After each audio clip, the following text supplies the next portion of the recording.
और सबसे पहले बात कर लेते हैं निकायों के रण की। खबर देहरादून से है। उत्तराखंड में 100 नगर निकायों के चुनाव के लिए निकाय प्रमुख, पार्षद, सभासद, सदस्य के 1382 पदों पर किस्मत आजमा रहे 5405 प्रत्याशियों के भाग्य का फैसला हो रहा है।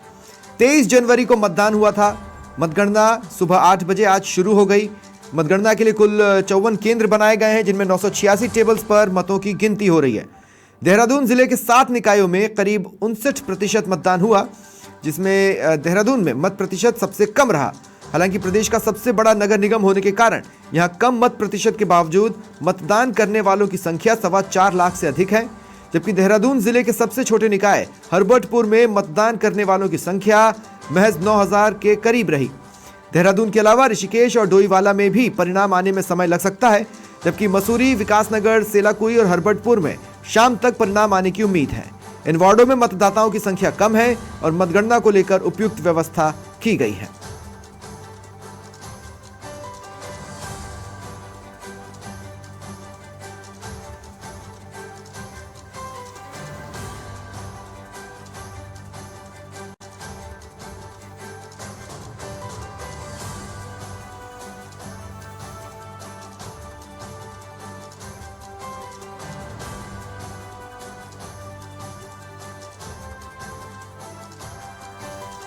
देखिए, मुख्य तौर पर मुकाबला बीजेपी और कांग्रेस के बीच ही है।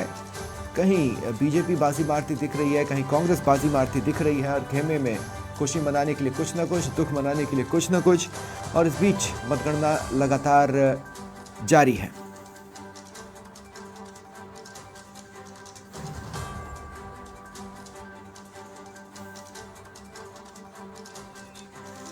और ज्यादा जानकारी के लिए बात करेंगे सहयोगी पुष्कर सिंह नेगी से। पुष्कर, किस तरह से चल रही है मतगणना? क्या कुछ खबरें निकल कर आ रही हैं? बिल्कुल, देखिए सपने आज जो है सुबह जो है 8 बजे से जो है मतगणना शुरू हो गई थी। चाहे देहरादून हो, चाहे आपका हरिद्वार हो, चाहे आपका जो है ऋषिकेश हो, या पूरे उत्तराखंड में जहाँ जहाँ नगर पालिका या नगर निकाय के चुनाव होने थे, वो सुबह से ही जो है मतगणना शुरू हो गई है। अगर पहाड़ी जिलों की अगर बात करी जाए सपने, तो पहाड़ी जिलों में जो है कांग्रेस का दबदबा जरूर रहा है। अगर मैं जनपद चमोली की बात करूँ तो जनपद चमोली जो नगर पंचायतें हैं और निर्दलियों ने भी जो भी यहाँ पे खाता खोला है। अगर देहरादून की बात करूँ तो देहरादून में जो कांटे की टक्कर इस समय जो भाजपा और कांग्रेस में चल रही है, चाहे वो पार्षद हो, चाहे वो मेयर हो। और अगर ऋषिकेश की बात करूँ तो ऋषिकेश में जो है आपका जो है जो निर्दलीय प्रत्याशी हैं और भाजपा के साथ इनकी जो टक्कर है, तो यहाँ पे जो कहीं ना कहीं जो 25 जनवरी का दिन था, जो मतगणना को लेकर जिस प्रकार से सभी पार्टियां जो है निगाहें लगाई हुई थी, लेकिन अभी तक जो रुझान आ रहे हैं या जो जहाँ जहाँ से जो छोटी छोटी जो नगर पंचायतें हैं, नगर पालिकाएं हैं, कहीं कांग्रेस जीत रही है तो कहीं भाजपा जीत रही है, तो कहीं निर्दलीय भी अपना खाता दमखम यहाँ पे दिखा रहे हैं।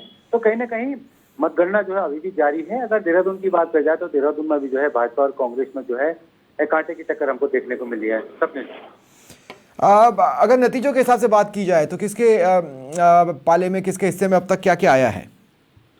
बिल्कुल बिल्कुल, देखिए अगर मैं पहाड़ी जनपदों की बात करूं, चाहे आपका रुद्रप्रयाग हुआ, तो छोटी छोटी यहाँ पे छोटी छोटी नगर पंचायतें हैं, छोटी छोटी पालिकाएं हैं। तो यहाँ पे जो है एक सीट भाजपा जीती है, तो एक कांग्रेस जीती है और एक निर्दलीय जीता है। तो ऐसे ऐसे रुझान जो और जीतों का अगर हम बात करें तो पहाड़ी जिलों की अगर मैं बात करूँ सपने, तो पहाड़ी जिलों में अभी जो है कांग्रेस जो है बढ़त बनाए हुए है और कांग्रेस के प्रत्याशी जरूर जीते हुए हैं। हालांकि मैदानी जिलों की बात करी जाए, चाहे हल्द्वानी की बात करें या आप जो है हरिद्वार की बात करें, रुड़की की बात करें या देहरादून की बात करें, यहाँ पर भी काउंटिंग जारी है, क्योंकि कांटे की टक्कर है। आगे पीछे प्रत्याशी भाजपा, कभी कांग्रेस के हो रहे हैं, कभी भाजपा के हो रहे हैं। तो कहीं ना कहीं सभी जो है जो पहाड़ से लेकर मैदान तक जो काउंटिंग हो रही है, उसकी प्रतीक्षा अभी भी जो है प्रत्याशी जो है अपने पक्ष में मत आएगा या नहीं आएगा, इसके इंतजार में लोग जो है काउंटिंग सेंटर पर बैठे हुए हैं। हालांकि देहरादून में जो भाजपा के प्रत्याशी हैं, जो मेयर हैं, वो जो है 5000 वोटों से आगे चल रहे हैं। तो कहीं ना कहीं अभी जो गणना जो है अभी हो रही है, क्योंकि 15 देहरादून की बात करूँ तो 15 टेबलें यहाँ पे लगी हुई हैं। तो 15 टेबलों में 15 अभी केवल चौथे राउंड की काउंटिंग हुई है। अभी काउंटिंग बहुत सारी अभी बची है। तो हाँ, नहीं, लेकिन इस बीच पुष्कर, जैसे जैसे काउंटिंग आगे बढ़ रही है, जैसे जैसे मतगणना आगे बढ़ रही है, सबसे मज़ेदार क्या होता है निकाय चुनावों में, आप जो देखेंगे ये जो बूथ बने होते हैं ना, ये जो पॉलिटिकल पार्टीज़ के बड़े मज़ेदार होते हैं। हर एक वोटों की गिनती के साथ वहां पर लोगों की बॉडी लैंग्वेज चेंज होती है, फेस एक्सप्रेशंस चेंज होते हैं। तो आपने तो देखा होगा बीजेपी खेमे और कांग्रेस खेमे में किस तरह की हलचलें हैं, आपने क्या कुछ रीड किया? बिल्कुल बिल्कुल देखिए, उतराव चढ़ाव तो उतराव और चढ़ाव तो लगा रहता है राजनीति में, चाहे भाजपा जीते चाहे कांग्रेस जीते। लेकिन जिस तरह से आपने बात करी कि जब चुनाव जब छोटा होता है या बड़ा होता है, अगर मैं पहाड़ी जनपदों की बात करूं तो पहाड़ी जनपदों में जो छोटे जो हमारे पार्षद होते हैं या जो नगर पालिका के अध्यक्ष होते हैं या नगर पंचायत के अध्यक्ष होते हैं, इनके बॉडी लैंग्वेज में जरूर यहाँ पे हमको जो है उतराव चढ़ाव देखने को मिला। अगर देहरादून की अगर बात करी जाए तो देहरादून की जो मेयर सीट है, हॉट सीट है, यहाँ पे जो है कभी कांग्रेस के फेवर में काउंटिंग ऊपर चली जाती है तो कभी जो है भाजपा के फेवर में जो है ऊपर चले जाते। तो दोनों की पार्टियों की जो है कंफ्यूजन की स्थिति है कि कौन जीतेगा, मैं जीतूंगा या वो जीतेगा। ये जो बॉडी लैंग्वेज हमको यहाँ पे देखने को मिली है, तो कहीं ना कहीं विश्वास सबसे बड़ी चीज होती है। सपने की विश्वास बनाए हुए हैं अभी जो भी कैंडिडेट जो मैदान में उतरे हुए हैं सपने। बिल्कुल। और देखिए आजकल तो जश्न के तरीके से एक दूसरे पर टॉन्टिंग भी चलती है। क्या किसी ने जलेबी बनवाने की तैयारी कर रखी है पुष्कर? जी बिल्कुल बिल्कुल। देखिए, जब भाजपा की सरकार हो उत्तराखंड में तो भाजपा ने तो जरूरी जो भाजपा के मेयर हैं, कैंडिडेट हैं, जो लगातार जो है अपने जीत का दावा करते हैं, उन्होंने जरूर, चाहे वो विधायक हो चाहे वो पार्षद पद का उम्मीदवार हो या मेयर पद का उम्मीदवार हो, सबने जो है मिठाइयों का यहाँ पे जो है कहीं जलेबी बनी है तो कहीं रसगुल्ला बना है। तो तमाम तरह, क्योंकि पार्षदों की जो धीरे धीरे जो भाजपा कांग्रेस के पार्षद जो जीत के बाद सामने आ रहे हैं, उनकी बॉडी लैंग्वेज तो खुशी से है, लेकिन वो मिठाइयाँ भी बांटे और जलेबियाँ भी यहाँ पे हमें वो बांटने को देखने मिली है देहरादून में पार्षदों के द्वारा अभी। अच्छा, एक बात बताइए, निकायों में जैसे हमने देखा जब उत्तराखंड की स्थापना हुई थी, यूकेडी समय समय पर ठीक ठाक सी उपस्थिति या नगण्य सी उपस्थिति दर्ज कराती रही। समय के साथ वो कहीं पर खोसी गई, लेकिन निकायों में उनके जो प्रत्याशी होते हैं वो कभी कभी ठीक ठाक संख्या में नजर आ जाते हैं या फिर निर्दलीय ठीक ठाक संख्या में नजर आ जाते हैं। इस लिहाज से क्या कुछ पुष्कर वहां पर चल रहा है?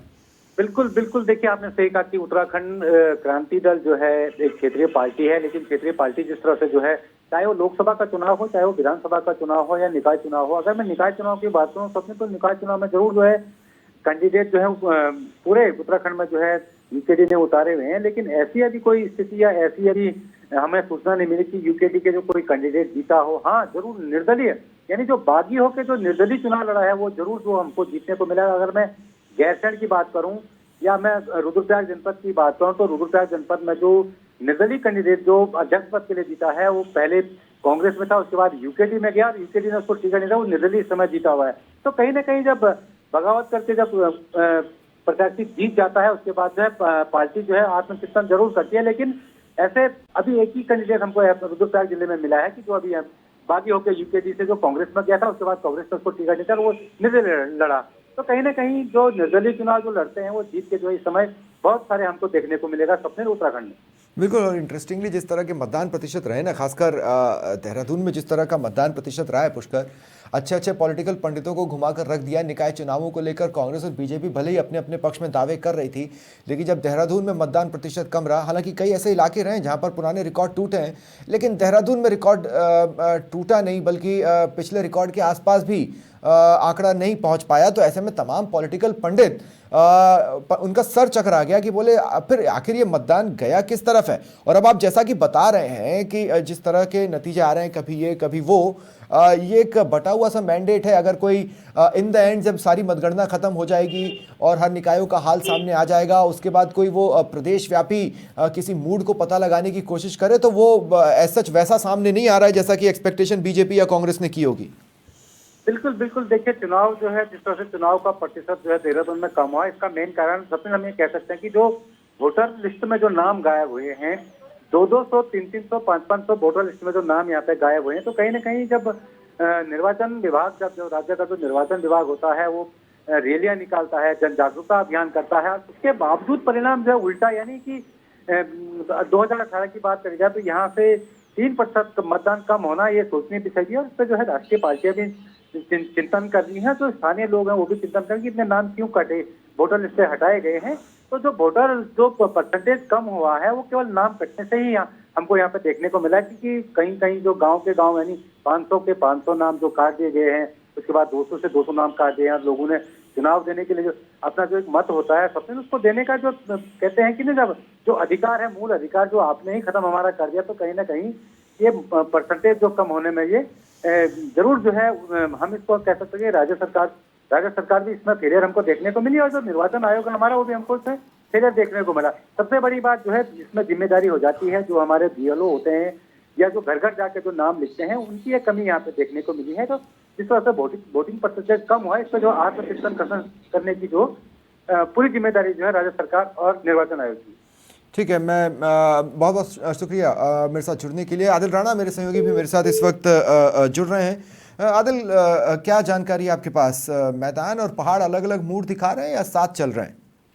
देखिए, यहाँ पर सबसे पहले मैं जो इस वक्त की बड़ी खबर है वो मैं खुद ही ब्रेकिंग करके आपको बता रहा हूँ कि अभी अभी जब हम लाइव से जुड़ने की कोशिश कर रहे थे, जो भारतीय जनता पार्टी के प्रत्याशी हैं रचित अग्रवाल, उनके साथ देशराज करमाल पूर्व विधायक और मास्टर सत्यपाल और अपने समर्थकों के साथ वो मतगणना स्थल के बाहर धरने पर बैठ गए हैं।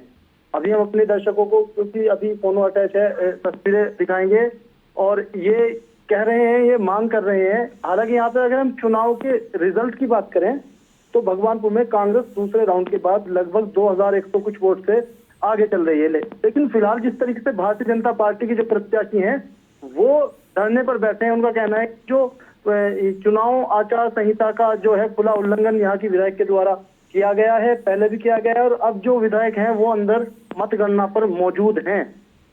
तो ये एक बड़ा यहाँ पर इल्जाम और बड़ी खबर जरूर बन जाती है, क्योंकि जो पूर्व विधायक हैं वो भाजपा प्रत्याशी के साथ धरने पर बैठ गए हैं मतगणना स्थल के बाहर।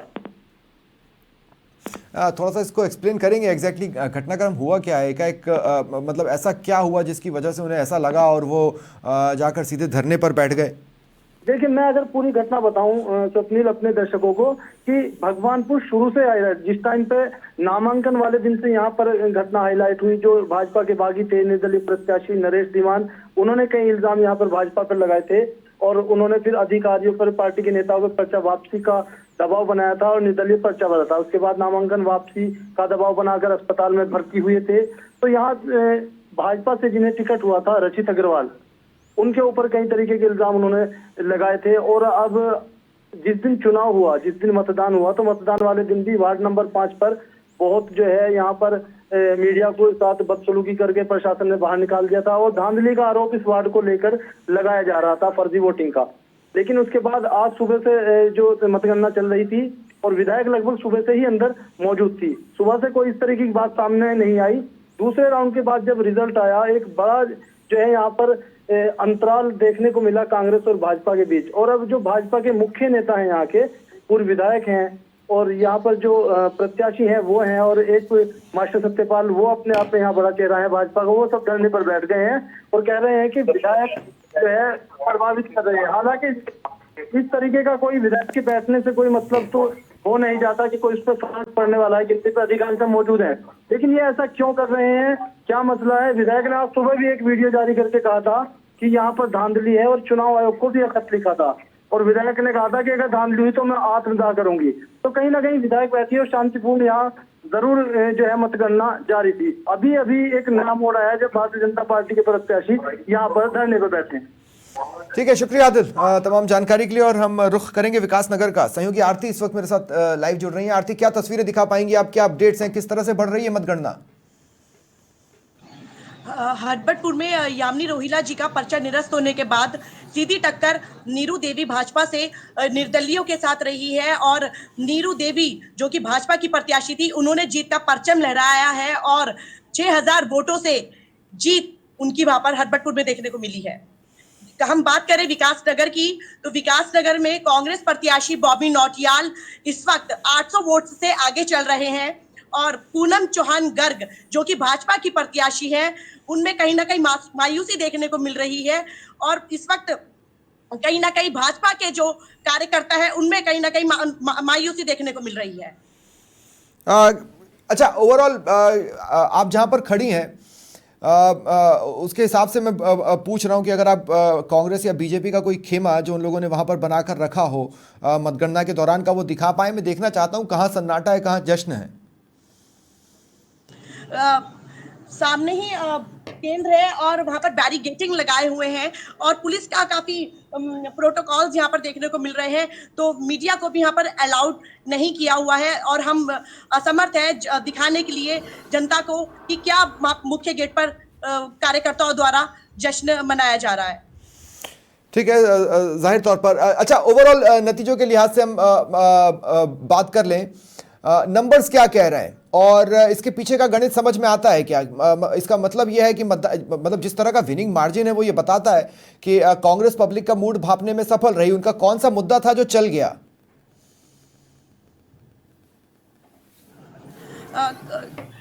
काफी टाइम से जो है बॉबी नौटियाल विकासनगर में जी तोड़ मेहनत कर रहे थे और जनसंपर्क के माध्यम से लोगों से मिल रहे थे और जनता की परेशानियों को सुन रहे थे और घर घर जाकर समस्याओं को काफी दिनों से सुन रहे थे और कहीं ना कहीं एक समाज सेवी का भी वो कार्य कर रहे थे और जो उसी के माध्यम से उनको जनता ने पसंद किया है और वो कहीं ना कहीं 800 वोट से आगे चलते हुए नजर आ रहे हैं।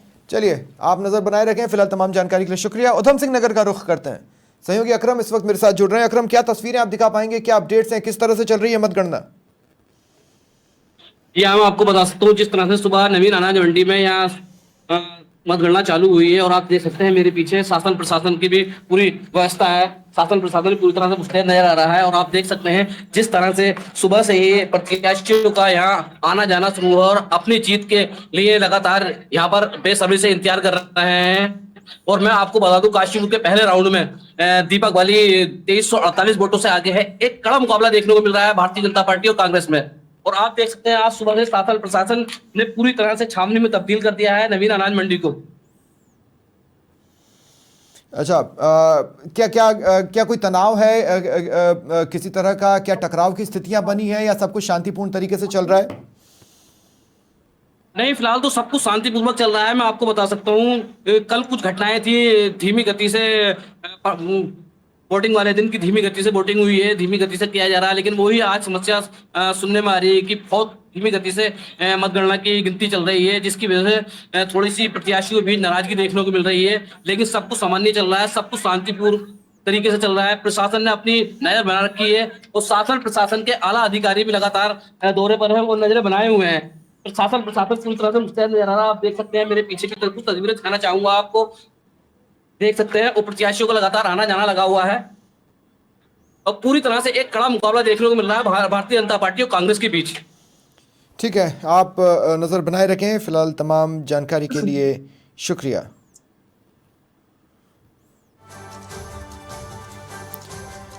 लगातार मतगणना जारी है। जहां जहां नतीजे आए हैं आप उनको मिक्स कह सकते हैं। कहीं कांग्रेस खुशी मना रही है, कहीं बीजेपी खुशी मना रही है। दिन ढलते ढलते जब मतगणना खत्म होगी तब ओवरऑल एक पिक्चर क्लियर हो पाएगी कि आखिर पहाड़ क्या सोच रहा है, मैदान क्या सोच रहा है। निकायों को लेकर अपनी अपनी शिकायतें भी हैं, जैसे हमने देखा कुछ जगहों पर धरना भी दिया जा रहा है।